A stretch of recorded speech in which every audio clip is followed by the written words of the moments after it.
నమస్తే. Welcome to our channel. నేను మీ పద్మావతి. ఈ రోజు నుంచి మన రెడ్ టీవీ భక్తిలో కళ్యాణమస్తు అనే ప్రోగ్రామ్ అనేది స్టార్ట్ అవ్వబోతుంది.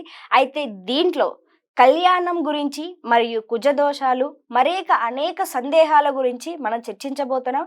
అయితే ప్రతి ఒక్కరూ వీక్షించాలి అనుకునేవారు ఖచ్చితంగా దీన్ని చూసి వారికున్న సందేహాలను ఖచ్చితంగా తీర్చుకుంటారని మేము కూడా మనస్ఫూర్తిగా కోరుకుంటున్నాం. అయితే ఈరోజు మనతో పాటు ప్రముఖ జ్యోతిష్య మరియు వాస్తు పండితులు బ్రహ్మశ్రీ డాక్టర్ నాయకంటి మల్లికార్జున శర్మ గారు మనతో పాటు ఉన్నారు. అయితే ఆయనతో మాట్లాడి అసలు కళ్యాణంకి సంబంధించి కావచ్చు, మిగతా అనేక దోషాల గురించి కావచ్చు తెలుసుకునే ప్రయత్నం చేద్దాం. అయితే మీరు కూడా ఇక నుంచి ఈ కళ్యాణ మస్తు అనే ప్రోగ్రామ్ ని ఖచ్చితంగా వీక్షిస్తారని నేను కూడా మనస్ఫూర్తిగా కోరుకుంటున్నాను. నమస్కారం గురువు గారు. గురువు గారు, వివాహానికి సంబంధించి ఏదైతే ఉందో అమ్మాయికి కావచ్చు, అబ్బాయికి కావచ్చు, వరుడు వధువు ఇద్దరికీ కూడా జాతకంలో 16 లగ్న కుండలు ఉంటాయి. అయితే ఏ కుండలిలో లగ్నం అనేది ఉండాలి, అయితే దాన్ని ఏ విధంగా చూడాలి అసలు? తప్పకుండా అమ్మ. ఓం శ్రీ గురుభ్యో నమః. మనకి 16 లగ్న కుండలని ఉంటాయి. అంటే జాతకాన్ని వరుడు కానీ వధువు కానీ మన జాతకాన్ని అనాలిసిస్ చేసేటప్పుడు ఫస్ట్ పాయింట్ ఏంటంటే ఒక జాతకాన్ని ఇండివిజువల్గా చూడాలి. అంటే ఒక అబ్బాయి జాతకాన్ని చూసి అబ్బాయి జాతకంలో మ్యారేజ్ లైఫ్, మ్యారిటల్ స్టేటస్ ఎలా ఉంటుంది, సంతాన పరంగా ఇబ్బందులు ఉన్నాయా లేవా, సంతాన పరంగా ఏ విధంగా ఉంది, ఫైనాన్షియల్ పరంగా కానీ హెల్త్ పరంగా కానీ ఎలాంటి ప్రాబ్లమ్స్ లేకుండా ఉన్నాయా లేదా అని ఇండివిజువల్గా ఆ జాతకాన్ని అనాలిసిస్ చేయాలి. అమ్మాయి జాతకాన్ని కూడా అనాలిసిస్ చేసిన తర్వాత రెండింటిని క్లబ్ చేయాలి. అంటే వివాహ పొంతను చూడాలి, రెండింటిని మ్యాచింగ్ చేయాలని అర్థం. మ్యాచింగ్ చేస్తే అప్పుడు మనకు తెలుస్తుంటుంది. అయితే ఈ లగ్న కుండల్ని ఒక జాతకాన్ని మనం ఒక వ్యక్తి యొక్క జాతకాన్ని మనకు వివాహంగా చూడాలి అని అంటే, ఉదాహరణకి ఒక అబ్బాయి జాతకం తీసుకుందాం. ఆ అబ్బాయి జాతకాన్ని మనం వివాహపరంగా ఏ విధంగా ఉంది అని చూడటం అంటే ఏంటంటే, రాశి చక్రాన్ని, భావచక్రాన్ని, నవాంశ చక్రాన్ని 3 చూడాలి. ఓకే. అంటే నవాంశ చక్రాల్లో కూడా వైవాహిక జీవితం తెలిపేది. అంటే ఉదాహరణకి చాలామంది కూడా తెలియని విషయం ఏంటంటే, రాశిచక్రం కంటే భావచక్రం పవర్ఫుల్, భావచక్రం కంటే నవాంశ చక్రం కూడా చూడాలి.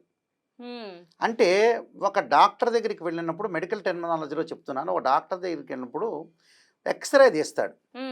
ఆ ఎక్స్రేలో తెలియదు, కొద్ది కనపడినట్టు ఉంటుంది డిసీజ్. ఎక్స్రేలో మనకు తేరట్లేదు, స్కానింగ్ చేద్దామంటాడు. స్కానింగ్లో కొద్దిగా తెలుస్తుందని చెప్తారు. తర్వాత ఎంఆర్ఐ స్కాన్ చేస్తాడు, సిటీ స్కాన్ అంటారు. అంటే సూక్ష్మాతి సూక్ష్మంగా పరిశీలన చేయటం అని అర్థం. అంటే ఇక్కడ 16 లగ్న కుండల్ని మ్యాథమెటికల్ క్యాలిక్యులేషన్స్తో డివైడ్ చేస్తారు. ఇవన్నీ కూడా రాశిచక్రం ఉందంటే రాశిచక్రంలో కొంత విషయం తెలుస్తుంది మనకి. తర్వాత నవాంశం అంటారు, అంటే 9 డిగ్రీలు డివైడ్ చేయటం అని అర్థం, అంటే నవాంశ చక్రం అంటారు. అలానే భావచక్రం అంటారు, అంటే డిగ్రీలో క్యాలిక్యులేషన్లో కరెక్ట్గా. భావచక్రం అంటే ఏంటి అంటే, మన డిగ్రీలో క్యాలిక్యులేషన్ చేసేటప్పుడు 1 డిగ్రీ 1 సెకండ్ కూడా ఒక గ్రహం అనేది ఇంకో రాశి నుంచి ఇంకో రాశికి వెళ్ళిపోతుంటుంది. దాన్ని భావ మధ్యం అంటారు, భావ ప్రారంభం అంటారు. అక్కడ ఏదైతే ఈ రాశిచక్రం కానీ, భావచక్రం కానీ, నవాంశం కానీ 3 కూడా పరిశీలన చేయాలి. చాలామంది రాశిచక్రాన్ని పరిశీలన చేసి నవాంశాన్ని పరిశీలన చేయరు. నవాంశం కూడా వైవాహిక జీవితాన్ని తెలిపేదే నవాంశం. నవ అంశము అంటే ఏమిటంటే వైవాహిక జీవితాన్ని, భార్యాభర్తల యొక్క బంధాన్ని తెలిపేది కూడా నవాంశ చక్రమే, కేవలం రాశిచక్రమే కాదు. ఆ 3 కూడా మనం భావచక్రాన్ని కూడా పరిశీలన చేయాలి.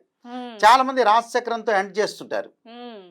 నవాంశాన్ని కూడా చూడాలి. నవాంశాన్ని, భావచక్రాన్ని చూసి నవాంశంలో కూడా రాశిచక్రం చూడాలంటే ఏ విధంగా చూడాలంటే, జన్మలగ్నం నుంచి 2, 7, 8, 12 స్థానాలని చూడాలి, అనాలిసిస్ చేయాలి ఏ విధంగా ఉంది.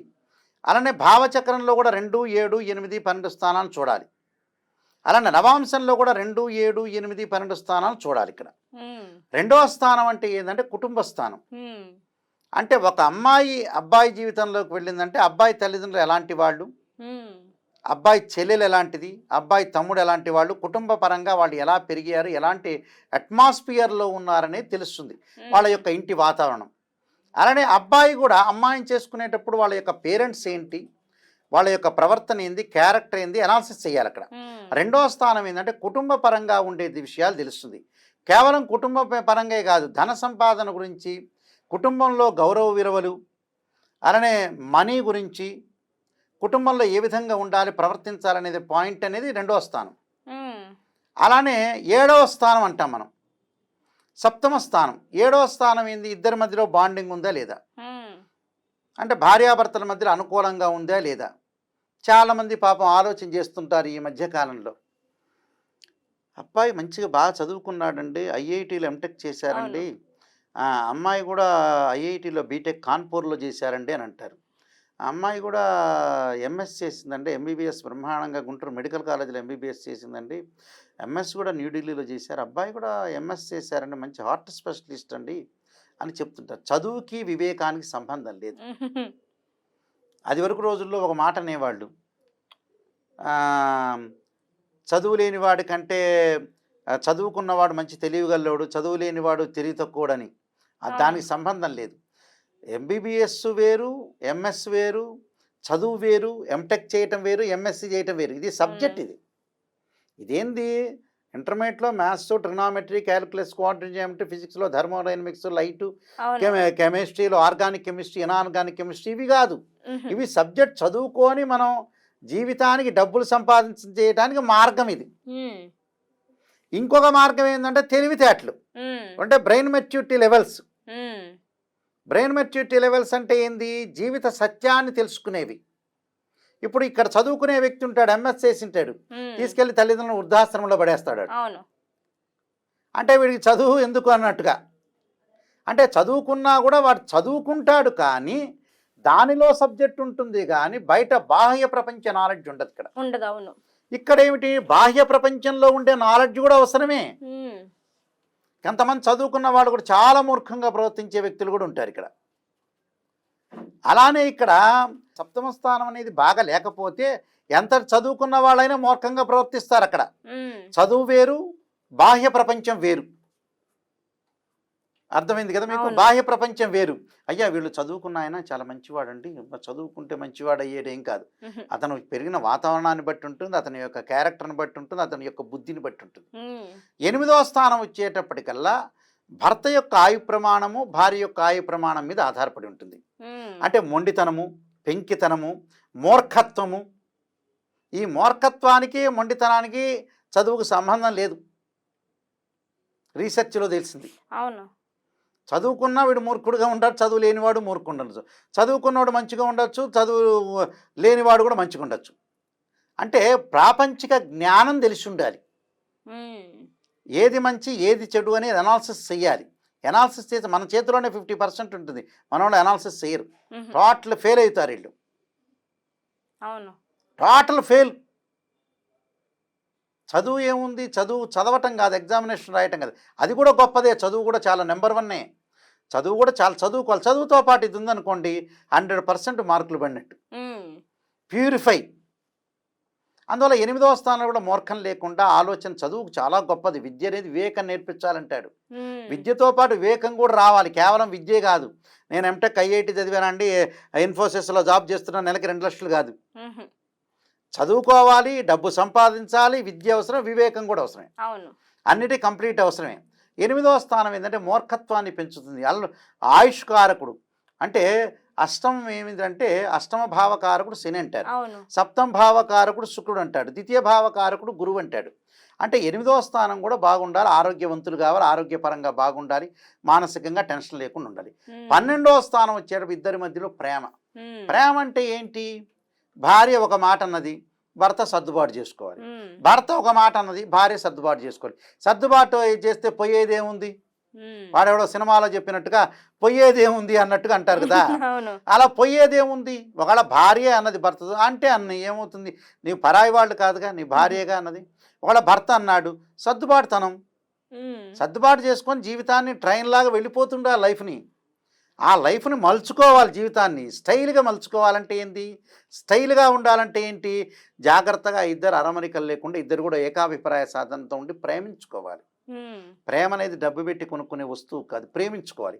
అంటే ఈ భావాల్ని 2, 7, 8, 12 భావాల్ని రాశిచక్రంలో, భావచక్రంలో, నవాంశంలో ఈ 3 చూడాలి. ఈ 3 కూడా చూస్తే మనకి క్లారిటీగా తెలిసిపోతుంది ఏం చెయ్యాలి. అంటే ఈ 3 యొక్క దోషాలు ఏదన్నా ఉంటే దాన్ని పరిహారం చేసుకుని ముందుకు వెళ్ళాలి. నేను ఇందాక చెప్పినట్టుగా కర్మ ఫలితం అనేది వదిలేయకుండా భగవంతుని పడేయకుండా ఉమ్, చాలా మంది కూడా కర్మ ఫలితం అని కావాలని పడేస్తున్నాడు కర్మ ఫలితం మీద. అవును. వీడు పని చేయలేక కూడా ఎలా ఉండేది అలా జరుగుతుందండి అంటాడు ఒకడు, వాడు పని చేయకుండా. ఉమ్, ఎలా ఉండేది అలా జరుగుతుందండి గురువు గారండి అంటాడు. మన ప్రయత్నం అనేది మనం చెయ్యాలి. చెయ్యాలి ఫస్ట్. ఫస్ట్ ప్రయత్నం చేయాలి. ప్రయత్నం చేస్తే భగవంతుడు ఆశీర్వచనం చేస్తుంటాడు. మనం ప్రయత్నం ఒకటిసారి కాదు, 2 సార్లు కాదు, 3 సార్లు కాదు, ప్రయత్నం చేయాలి. భగవంతుని ఆరాధన చేయాలి, మనం కృషి చేయాలి, సక్సెస్ అవుతుంది. ఒకవేళ మనం చేసాం ప్రయత్నం, అది కాలేదు అనుకుందాం కాసేపు. ఒక ఎమ్మెల్యే కావాలని ఒక వ్యక్తి అనుకున్నాడు, ప్రయత్నం చేశాడు, కాలేదనుకుంటే మన జీవితానికి ఇంతే అనుకోవాలి, సర్దుబాటు చేసుకోవాలి, చాలంతే. మనకు వచ్చిన దాన్ని సంతృప్తి పడాలి. అదే అందువల్ల చాలా జాగ్రత్తగా ఆలోచన చేసి ముందుకు వెళ్తే ఎలాంటి ప్రాబ్లమ్స్ ఉండకుండా ఉంటాయమ్మా. నిజంగా గురుగారు చాలా చక్కగా వివరణ ఇచ్చారు. వాస్తవానికి మీరన్నట్టు అన్నిటినీ చూసుకోవాలి, ఒక్క చదువునే కాకుండా గుణగణాలను కూడా చూసుకోవాలి. క్యారెక్టర్ కూడా చాలా అవును. ఇంపార్టెంట్. అంటే మనం ముందుకు వెళుతూ ఉంటే మన నీడ ముందుంటుంది. అది ఆ నీడను చాలా మంది చూస్తుంటారు. మనం ఏ మాట మాట్లాడినా కూడా నోటెడ్ అవుతుంది, అవును, నోట్ చేసుకుంటారు. అవును. ఆ నోట్ చేసుకునే విషయాన్ని చాలా జాగ్రత్తగా అనుసరించి ముందుకు వెళ్ళాలి. అది నిజంగా గురుగారు, ఇక నుంచి ఎవరైనా కూడా ప్రతిదీ అన్ని విషయాల్లోనూ కూడా ఇటువంటి చిన్న లోపాలు కూడా లేకుండా చూసుకొని జీవితాన్ని చక్కగా ముందుకు తీసుకెళ్లాలని నేను కూడా మనస్ఫూర్తిగా కోరుకుంటున్నాను. అండ్ ఇంతటి చక్కటి అద్భుతమైన విషయాలను మాకు కూడా అంత అద్భుతంగా చాలా ఓపికతో చెప్తున్నందుకు మీకు కూడా ధన్యవాదాలు గురువు గారు. నమస్కారం.